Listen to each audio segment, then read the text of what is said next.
seems kind of mad. But it's Real Madrid. There's only one Vinicius. But there are loads of managers out there. Last year, Real Madrid were absolutely disastrous. Of losing Ramos and Cruz and Modric. Where's the central midfielder? Where's the person who actually makes them play? He doesn't want to pass the ball to him. There's a problem here. I like the idea of Jean-Paul Sartre ringing TalkSport. Change the manager. Okay, who's going to take over? Could Arne Slot and Xabi Alonso just Do you know what? Jobs? And then meet each other in the Champions League final. And Xabi Alonso to take the Champions League off Real Madrid. And I guess that's the easiest player to nutmeg in football. Yeah, who I've added to my fish team.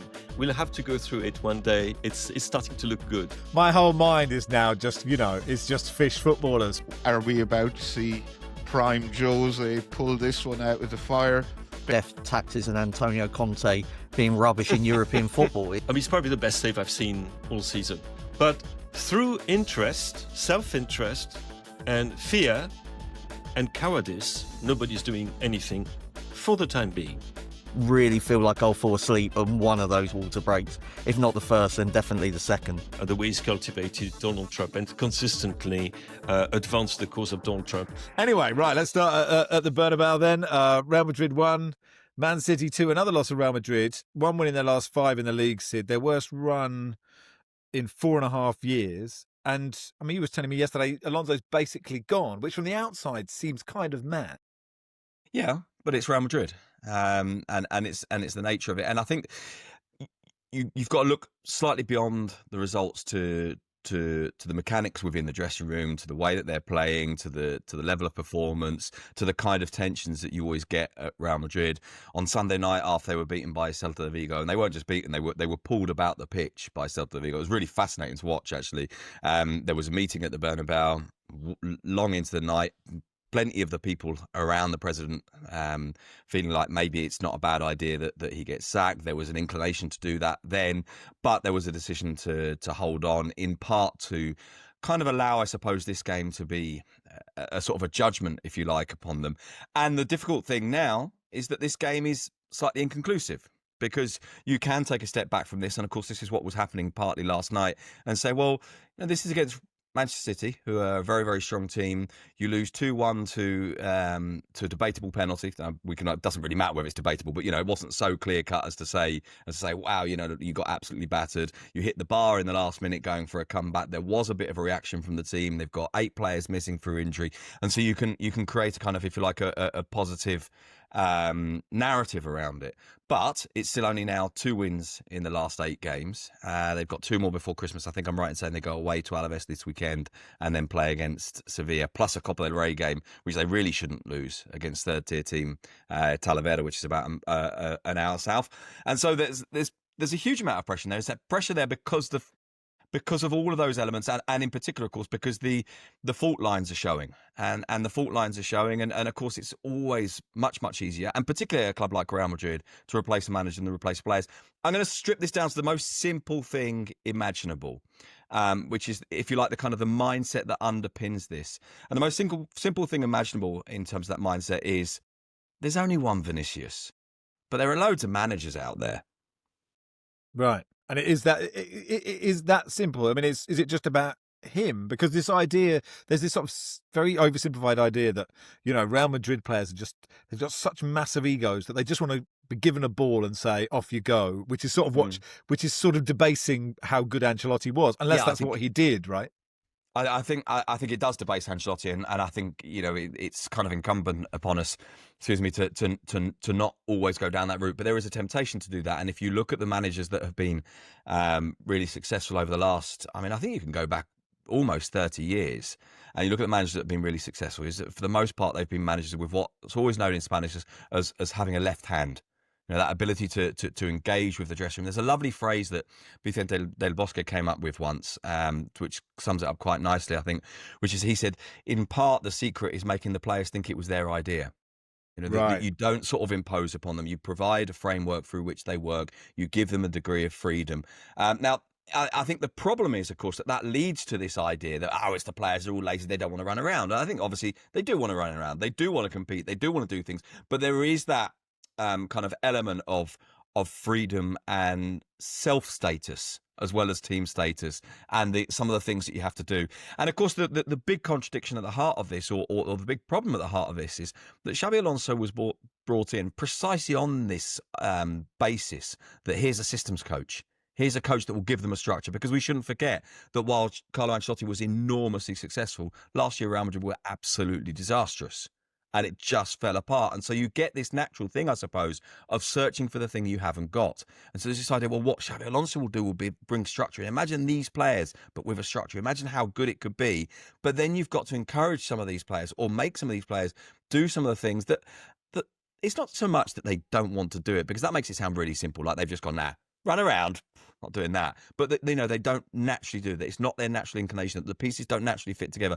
I also think there's some holes in the squad. They don't have a midfield playmaker. They don't have Subimendi, who Xabi Alonso really, really wanted them to have. Yeah, I suppose it's hard to make Vinicius or whoever, think, I don't know if Xabi Alonso likes inverting fullbacks. So this is your idea, like to make him come in one day and say, "Hey lads, I've got a great idea. Why don't we press on the B of the bang or whatever?" Is there a bit of a vacuum of leadership within the dressing room? If you think of like in the last few years of losing Ramos and Cruz and Modric, you'd imagine Modric was just like a great example in the dressing room. But like players that were of that level, that even if there was discontent within the ranks, it wouldn't bubble beyond a sort of certain level. Even Cristiano Ronaldo. Now, Cristiano Ronaldo, obviously, a lot is often made of his kind of his sense of self-worth, and how much of it is about him. But you just use the word example. There's no better example than him in terms of professionalism, in terms of determination, in terms of a kind of a will to win and be really, really relentless about it. I think if you look in the dressing room now, you do sort of wonder about some of those personalities. Dani Carvajal is the really obvious example, but he's been injured a lot over the last year or so. You haven't got that. But I think leadership goes beyond just the personality. I think it's about the play as well. So with someone like Toni Kroos, you can give him the ball and you play from there, or he can take responsibility for leading to play. You look at Real Madrid, and this is a ridiculous thing in a way to say, because it sounds dismissive of footballers who are very, very good. But let's say it. Where's the central midfielder? Where's the person who actually makes them play? There kind of isn't one that takes the responsibility to construct all that. Last night they ended up playing Dani Ceballos, and again with the risk of sounding dismissive of Ceballos, this is the one midfielder who's actually a bit of a kind of run the game kind of player, a bit of a keep the ball moving player, a bit of an impose a style on you type of player, and yet it's Dani Ceballos, who they've tried with over many years and never quite ever felt like they were entirely convinced by. And so whose fault is that? Well. Is that Alonso or is that Florentino Perez? That's the hierarchy. That particular part of it, of course, is about hierarchy. It's about finance as well. And I think one of the things that we sometimes forget is that Real Madrid, although they do spend a lot of money, actually don't spend very much money. You look over the last few years, they've been really quite cautious with how much they've spent. There's been a handful of really big signings. This summer, in fact, in part, you could say, they signed big money on the kind of players they wouldn't normally do. Dean Howson and Alvaro Carreras cost a lot of money, and they're not the kind of players that Real Madrid would normally go for. But that central midfield piece, which Xabi Alonso would very much have liked to have been Martin Zubimendi, they didn't bring in. So what happens now? What happens now? I mean, that's exactly the question we're all asking ourselves last night. Last night, it feels like it slows things down a bit. It means that there isn't an imminent sacking in theory. The underlying things are still there. Now, I think part of this, of course, is about how you react and whether or not you can get. And Xabi Alonso said something last night. Now, obviously, this may well be wishful thinking, and of course, the decision isn't his. He says everything passes, everything goes. In the end, everything you get through everything, and I suppose there will be that sense from him of what if I can get the players to respond. And some of the players last night, were queuing up. Maybe they have to publicly to say that we're behind the manager. I thought Aurelien Tchouameni's pre-match press conference was very, very clear defence of the manager, and I thought actually a sincere one. It's our fault. We're the ones not doing some of these things.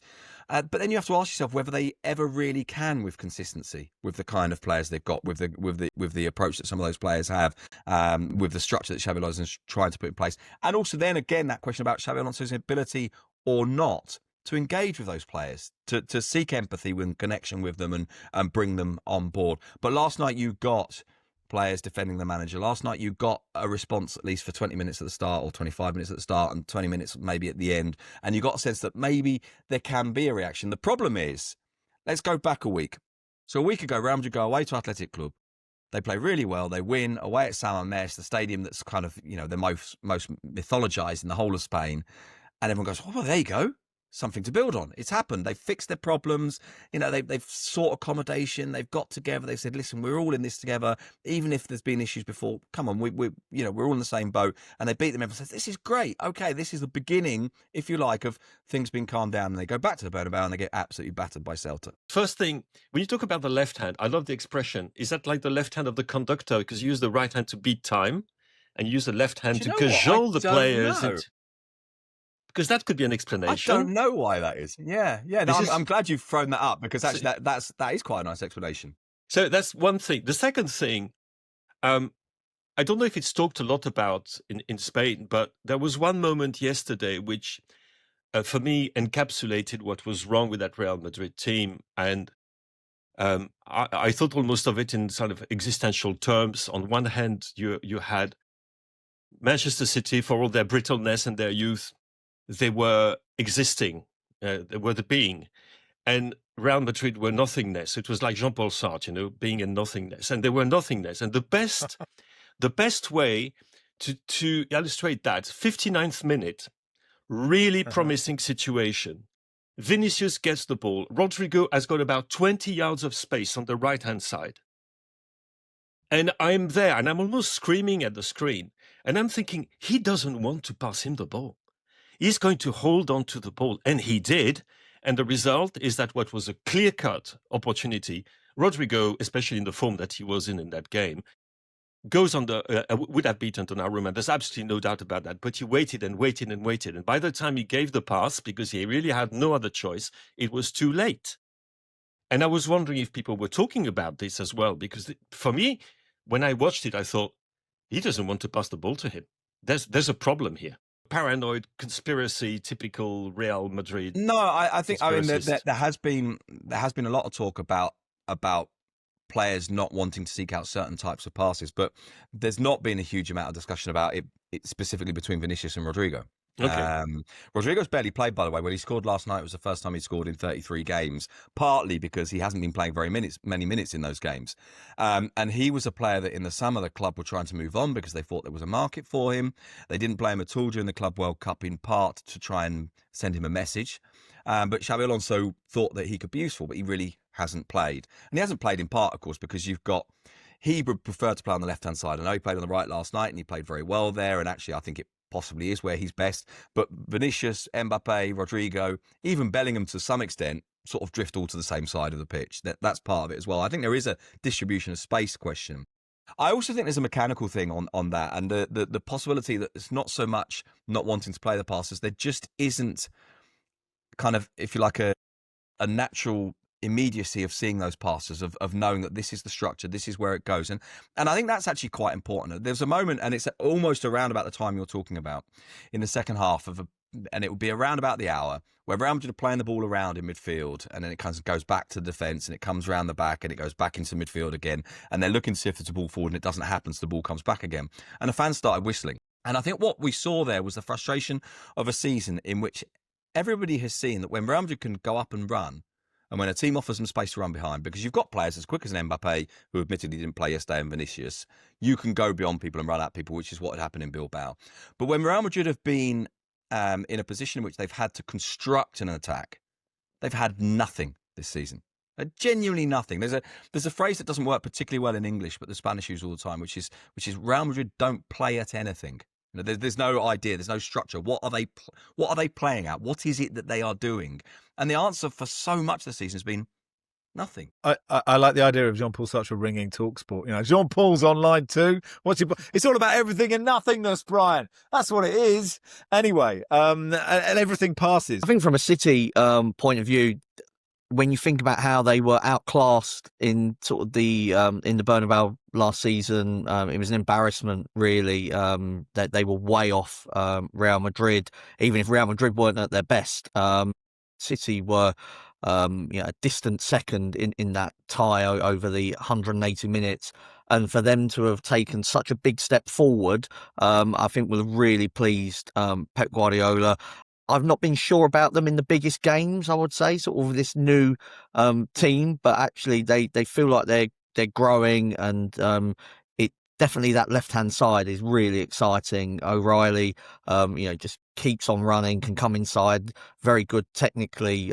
Sid was saying, Real Madrid haven't got any passes. You feel like O'Reilly actually could go and play in central midfield and kind of run a game in midfield, but he's doing it from left back. And Doku, a player that's been inconsistent, I think it's fair to say, in his time at City, the way he's adding that final bit to his play, I think is really exciting for, as far as Pep Guardiola looking at towards that second half of the season now. Now, Jamie says, on a scale of Ronnie Corbett to Bundy Aki, how good would Antonio Rudiger be at rugby? I mean, it's interesting, Barry, that Sid said it wasn't a blatant penalty. I mean, it looked pretty blatant. It wasn't the first time in his career. It wasn't the first time in the game, actually. I think the O'Reilly goal, like, if you look in the background, Rudiger's, like, got his arms all over somebody. It was a penalty. It was undeniably a foul. But again, it's one of those ones that's often ignored by officials. On this occasion, it wasn't. I think referees now have decided that if a cross is going towards the player who gets bundled over, then they will give a penalty. If it isn't, they won't. So if it had been someone behind Haaland getting bundled over, there would have been no foul given. But yeah, it was a penalty, no question. I think, Max, there's something to be said about Antonio Rudiger. At the risk of sounding sort of very, very kind of, very direct and sort of very nasty about him. Rudiger, over the last few years at Real Madrid, and for a lot of the time, rightly so, has been celebrated as this incredible, imposing centre-back of character and attitude and aggression and all the rest of it. But in particular, he's been celebrated as this madman. Like the sort of the daft things he does, or the really aggressive things, the hyper-aggressive things he does, have been celebrated as El Loco. And over the last year or so, I feel like that needs to be rethought a little bit, because he's a liability. And he's a liability in part precisely because of that. Now, most of the time he plays really well. But it's precisely these kind of mad moments. And look at him, what a sort of, what a kind of crazy character he is. It's those can't live moments, with him, can't live without him. Exactly. There is a bit of that. There is a bit of that. That it's those moments that cost them. So you take this penalty last night. Was there really a need for that? This player who we go, oh, look at him, he'll grapple with everyone, he'll fight everyone, he'll face up to everyone, he'll go flying in on challenges. And he's, as long as you're getting away with that, everyone thinks it's amazing and he's got the character you love. But that puts you on a knife edge. And then, for example, the moment yesterday when he could have got the second yellow card, if he'd got the second yellow card for that challenge where he comes across, which basically happens because he's a bit slow to get there, but it feels like he's determined to do the sort of the hard man act. I don't know. I feel like with him, there's a risk of him tipping over to the other side, if you see what I mean. Yeah. Well, we've got you a couple of other Spanish bits. Athletic drew 0-0 with PSG. They needed to win, and PSG had a lot of chances in this game. Villarreal lost to Copenhagen. They are out of the Champions League, 35th position. So one of two teams who are out. Domestically, they've won 6 in a row and a third, 1 point behind Real Madrid. So how do we square all of that? Well, on the face of it, it's very difficult to explain. I would argue a little bit with Villarreal that Villarreal are an unusually consistent team. Admittedly, this isn't 100% borne out by the Champions League, but I think it sort of is. I think they're an unusually consistent team in that they are a team that don't really have enormous highs and lows. So they're very strong. They're very well organised. You rarely watch them and think, wow, what an amazing team. But you watch them repeatedly and think, what a strong team they are. And by the logic, what I mean by that is they beat everyone they should beat, but they don't beat everyone they shouldn't beat, or anyone they shouldn't beat. And I think in a way what's happened in the Champions League is here's just sort of a level again. Now, the reason why I say that doesn't entirely stand up is because, correct me if I'm wrong, Copenhagen and Paphos, those are games they should win. But for example, when they were beaten by City, who I thought were much, much better away at Villarreal than they were yesterday at the Bernabeu, you just thought, wow, they're just nowhere near as good. They're just not on this same level. For what it's worth, they've also got a goalkeeper who's made some fairly significant errors. Just before you go, Sid, who gets the Real Madrid job then? Zidane back? Aha, well, that's part of the problem. Yeah. So you get in this position, say, well, we've got to change the manager. Okay, who's going to take over? And now they've got some internal candidates. Got Solari, who's still sort of hanging around there at the club as a kind of all-round footballing advisory type person. You've got Alvaro Arbeloa, who's the head of the B team, who in theory is one of Xabi Alonso's mates. But I mean, I suppose that doesn't necessarily stop you taking the first team job. Zidane's name always comes up, but Zidane, well, you correct me if I'm wrong, Philippe, but Zidane, it feels like very much is just waiting for his chance to take France. And also, it's forgot on this, by the way, and this actually speaks to everything we're talking about.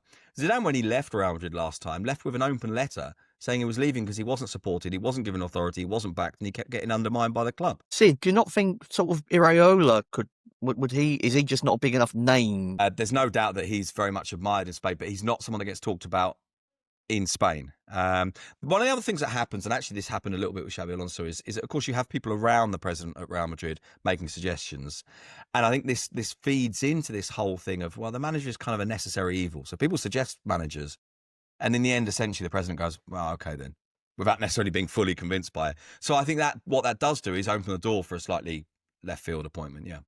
Could Arne Slot and Xabi Alonso just Do you know swap what? jobs? Ari, I was thinking this yesterday. I was thinking, how funny would it be for them to swap jobs and then meet each other in the Champions League final and Xabi Alonso to take the Champions League off Real Madrid? I mean, it's not going to happen, but it would be a lot of fun. Welcome to part 2 of the Guardian Football Weekly. Let's begin in Leverkusen. A 2-2 draw for Newcastle. They were 2-1 up with 2 minutes left. But, Barry, a wonderful goal to level it up for the Germans. There was great dummy in the build-up from Alejandro Grimaldi in the build-up. Ran on to the return pass from Maza and banged it past Aaron Ramsdale.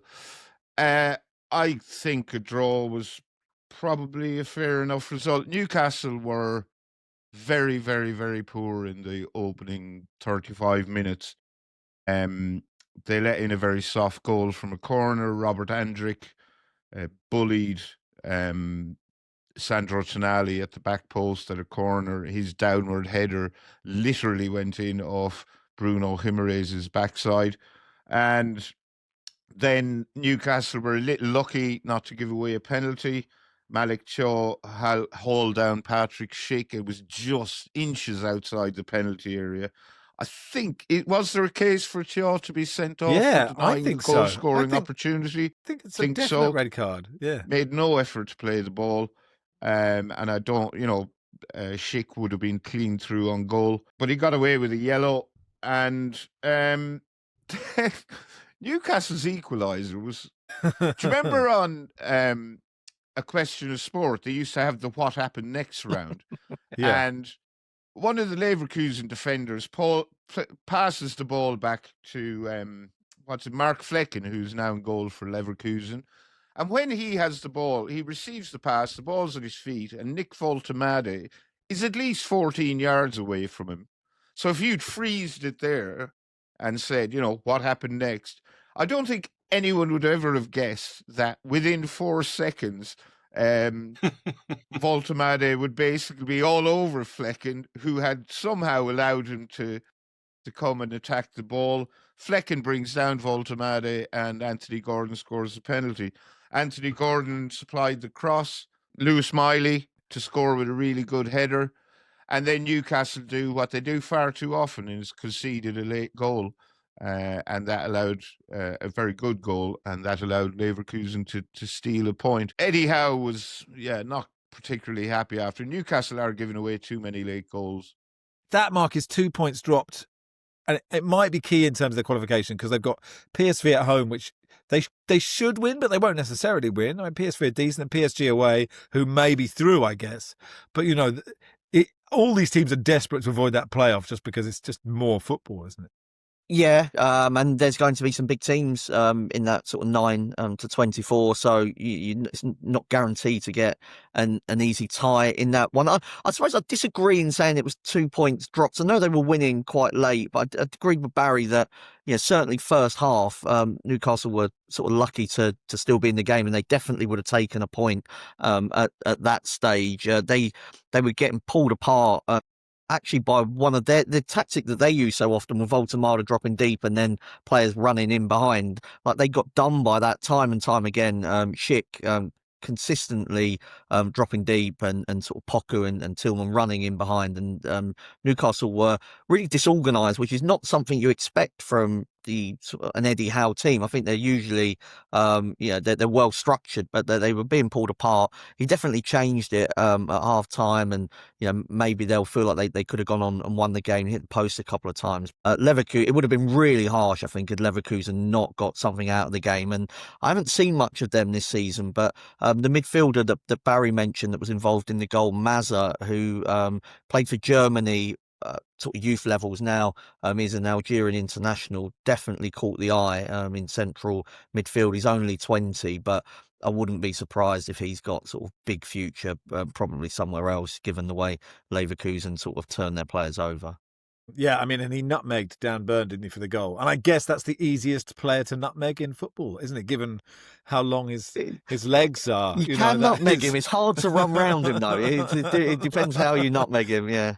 That's true. I saw he didn't collect the ball again. He nutmegged for the pass, which is possible. To Bruges, then, Arsenal won 3-0, Philippe. Much changed side. The only side now assured of a top 8 finish. 100% record. Scored 17, conceded 1. And 2 absolutely beautiful goals in this game from Madueke. Yeah, absolutely gorgeous. It has to be said, they didn't start the game particularly well. Just took them about 15-20 minutes. And then Noni Madueke. It's actually ridiculous when he receives the ball.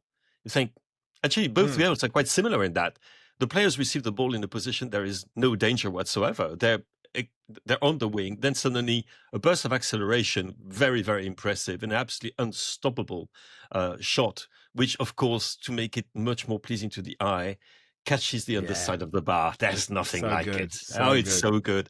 And from then onwards, complete control over the game. I mean, Club Brugge created a few chances. Raya made a couple of decent saves, but apart from that, it was almost complete control. And I think the Gabriel Martinelli goal is actually insane because he never looks once at the goal. He's doing what you're not supposed to do, which is to drive the ball, looking at the ball as you're running. He doesn't look at the goal. He just whacks it in the top corner after drifting past 2 players. Absolutely ridiculous. But I think in many ways, what most Arsenal fans will remember from that game, apart from the fact that qualification is now ensured, apart from the fact nobody got injured, if there was a little scare about Madueke who got injured with his hand, is the return of Gabriel Jesus, of course. I mean, and that is something of great importance because he looked really, really sharp actually when he came on. Actually clipped the bar with a shot. You could see that all his teammates were trying to put him in a situation where he could actually have an easy one to score. Didn't quite happen, but a very, very good comeback from Gabriel Jesus. And provided that some of the players, I mean, I'm not particularly concerned for Arsenal, thinking of their next Premier League game against Wolves. That's not something to be too frightened by, but it worked absolutely fine. So that he could rest the players he wanted to rest. Arteta, he could give some minutes to players who needed minutes. Ben White has now played quite regularly, so he's getting better. Lewis Kelly, we know he's going to play because Calafiori is suspended for the next game in the Premier League, and everything's worked absolutely marvelously well for Arteta and Arsenal. But I think yes. Apart from the goals, what you remember is the return of Gabriel Jesus. That's a real boon. They wheeled another 16-year-old off the assembly line last night as well, Marley Salmon. Whom I've added to my fish team. We'll have to go through it one day. It's starting to look good. Don't start. Right. Lars was at this yesterday. God, I mean, literally, my whole mind is now just, it's just fish footballers, right? That is, I'm stuck. I can't carry on. I've got Mark Fish. It's just far too obvious, isn't it? Of course. Yeah. Don't start us. You could put the Salmon twins up front, couldn't you? They're really good uphill. And, if you've got a picture of the hill, you can put the Salmon brothers together. Marley Salmon, born 29th of August 2009. Sexy Chick by David Guetta featuring Akon was number 1. And apparently, and I don't know if this is true, but I put it in the WhatsApp group, he was born on the same day as Arsene Wenger was in Old Trafford with his arms outstretched, if you want to feel old. Arsenal have games against Inter away, Kairat at home. They will almost certainly finish first, or they could rest all their players, but all going well for them. Where should we go next? Dortmund 2, Bodo 2. Another 2-2 draw from Bodo. They've got 3 points this Champions League, and they're all from 2-2 draws. But what did you make of this one, Mark? Yeah, a surprising result at home. You would expect Dortmund to win this game, and actually Bodo, I just think it's great that they're in the Champions League, play really entertaining, expressive football despite the kind of budget constraints. They go at all of the big teams that they play, and when they reached the semi-finals of the Europa League last year, there was a lot said about it's because of where they play, and the Arctic Circle influences the results, and they are able to go away to Borussia Dortmund and get really creditable draw, which harms Dortmund as well. And I mean, it was a bit of a battering. I mean, Dortmund had 11 shots on target to Bodo's 4 and 23 shots to 7. So ordinarily Dortmund would win the game, but the fact that they didn't, I think is quite nice, really, for Bodo, one of the most eye-catching of the smaller teams. Yeah, Dortmund just outside the top 8. They go to Spurs next to on the same points, same goal difference. So that is it's a big game for both sides. Anything else take your eye, Barry, from the remaining games? Well, Benfica beat Napoli 2-0. Are we about to see prime Jose pull this one out of the fire? Benfica were sort of down amongst the dead men with Ajax with no points. They've beaten Ajax. They've now beaten Napoli. Deservedly so by the looks of things.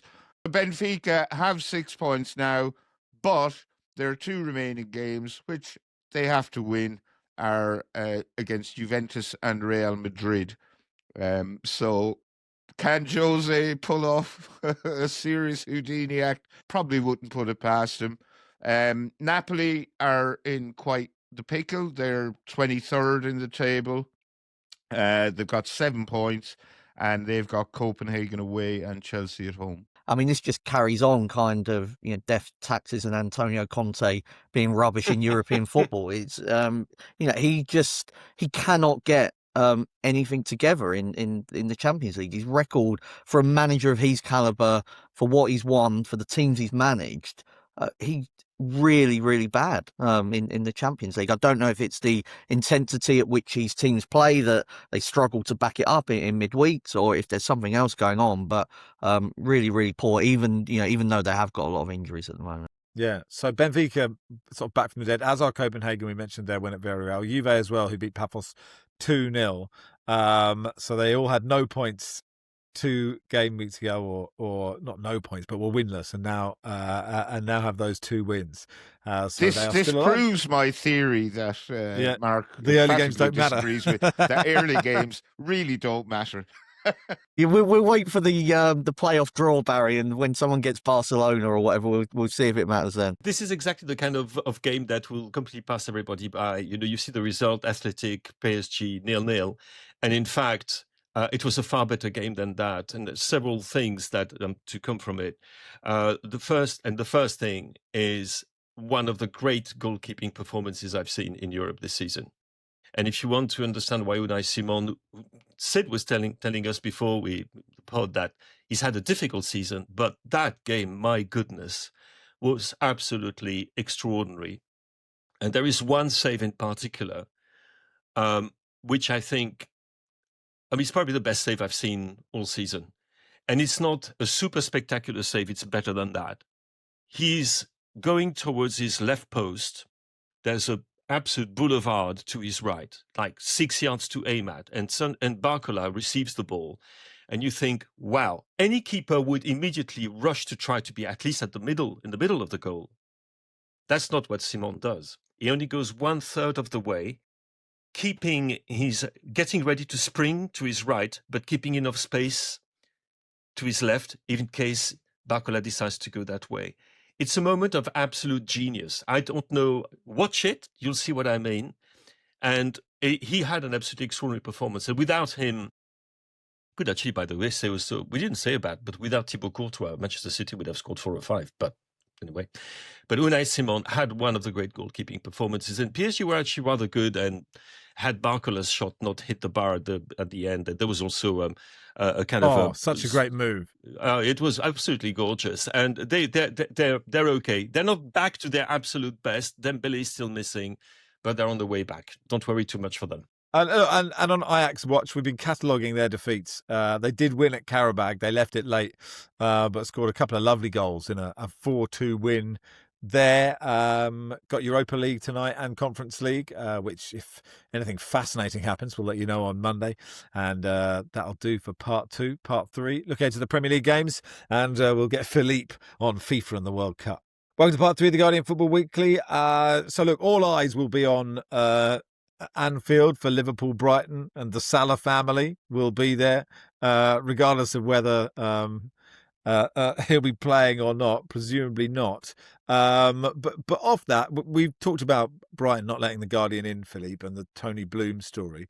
I just wonder why does it matter? Not him saying the Guardian can't come, but why is the story, in the public interest? I think at the heart of it, and I'll keep it to generalities, is the relationship between football and betting. And that back, I think in 2014, the FA accepted, or rather issued dispensations for those owners who had direct relationship with the betting world. And it was the Coates family for Stoke City. It was Benham for Brentford and Tony Bloom for Brighton. So normally, if you look at the FA rules and regulations, Tony Bloom shouldn't have anything to do with sports betting at all. He's what is so-called a participant. But a dispensation was issued which enables him to carry on doing what he's made all his millions and actually billions with, which is betting. Now, the problem is that he's now accused in the High Court, and we can say it because that's all out now there, of using a third party, the aristo, George Cottrell, to use his accounts, so to bet through him. And that's already problematic. But I think that the very model is what is in question here. How is it possible that the owner of a Premier League football club is allowed, he's not the only one, but is allowed to be the head or to control one of the biggest private betting syndicates? So there's loads and loads of questions to be asked there. And all I hope is that the real questions will be asked in the open, Max, that it won't be just about one particular person, but it becomes about the system and the relationship, the symbiotic relationship which exists between elite football, particularly in England, and betting, sports betting. For me, it's an absolutely huge story. And the fact that The Guardian was banned, which is ridiculous for me, I did a column for that in France. It's the Streisand effect. You know the story about Barbra Streisand complaining that her house had, you know what the Streisand effect is. To be honest, by banning The Guardian from the Amex Stadium, Tony Bloom has ensured that everybody's talking about it, about the story, when probably, had he not done so, it would have become a very interesting story, but probably buried in page 27 of the business section for the time being. That's not the case anymore. Sure.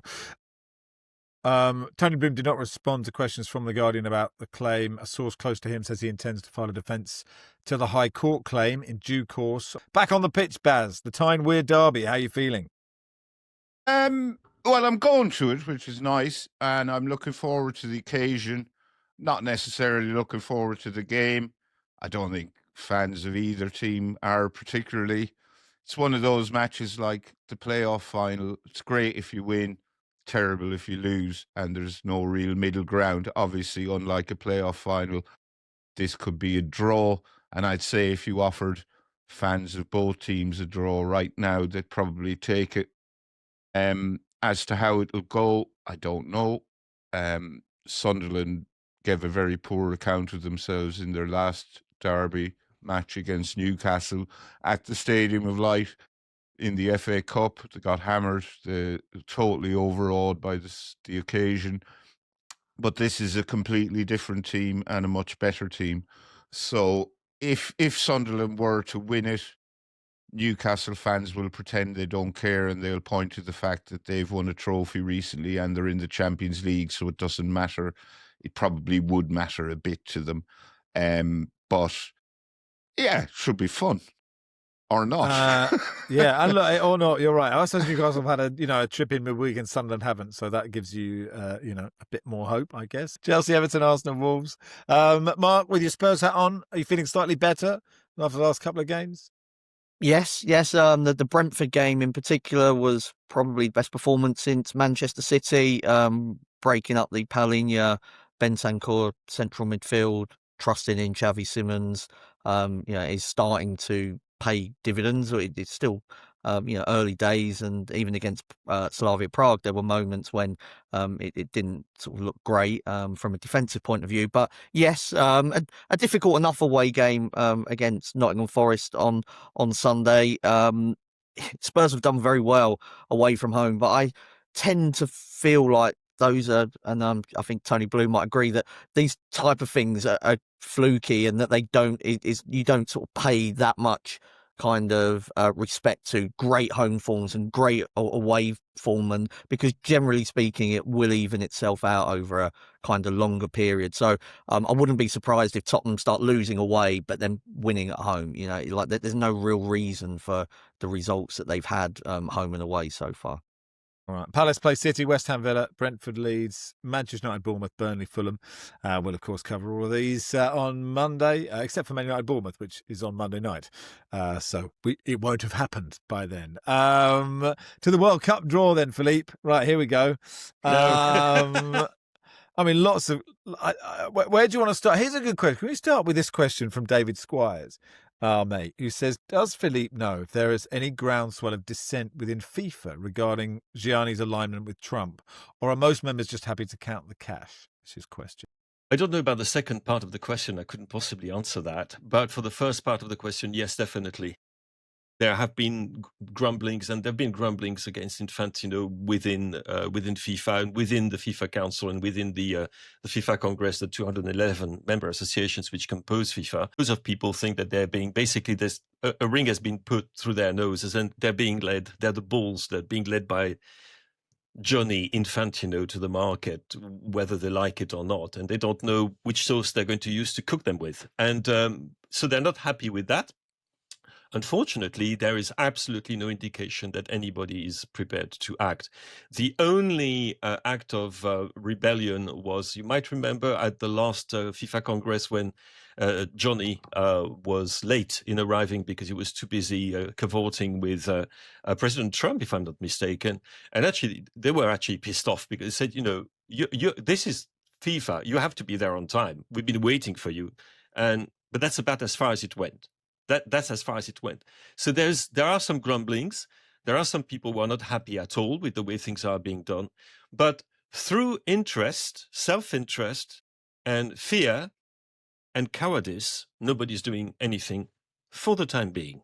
Pablo says a World Cup final ticket is currently selling for $7,625, £5,700. Would anyone on the pod ever pay such a sum? I'll speak for myself. No, but the dynamic pricing and it's surged, Philippe, since we know which games are where and when. Yeah, and actually, I think you could find there were some tickets which were up to 30,000. I think in first category. So I mean, the dynamic pricing is absolutely atrocious because the idea is that obviously if the demand is lower, the price are going to go down as well. Well, it's not going to happen, is it? Perhaps, I mean, unless, of course, everybody decides to stay home, which, given the measures which are being taken by the US government day after day, you've read about the last one, which is to, even if you come from the UK or France, you're going to have to give access to the last 5 years of your social media activity to the lovely people who are welcoming you at immigration. So I think that loads of people will like that. And so we'll see. Maybe the prices will tumble. We don't know. Think you could be in trouble there, Max, with your liberal hand-wringing. Well, as you know, as long as I just push them towards picture of Trevor Nelson's microwave. But it's a genuine question, Philippe. Like someone like me who I have probably tweeted a bit about the Trump regime, not a huge amount, but am I at risk? Now, what happens if I go and they go through 5 years of my Instagram and Twitter? Well, I think the thing is they'll be very bored. Refused entry. Of course, they'll be bored. Sorry.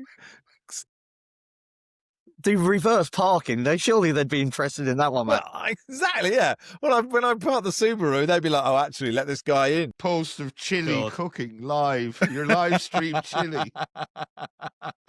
Okay, for the time being, this is only something which is being considered, but there are good reasons to think that it will be implemented. That's the first thing. It's not already in place. That's the first thing to be. The second thing, you could be refused entry. Given how much it's going to cost, because have you seen the price of the hotel rooms? My God.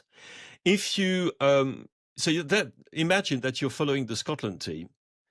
And I say that because I know far more Scottish friends who are willing to go there to follow their team for obvious reasons than I know English friends who are willing to go and spend thousands to follow the Three Lions. But you could arrive having booked all those very expensive tickets and rooms and flights and everything and be turned back at the border. That's a real risk.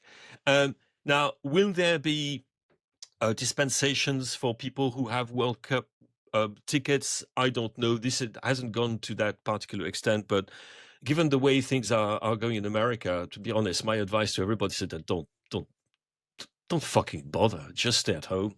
I mean, what's the point? And do you know anybody who's going? Unless they have to because of their job? I'm currently making a business case as we speak. I won't put that in, Philippe.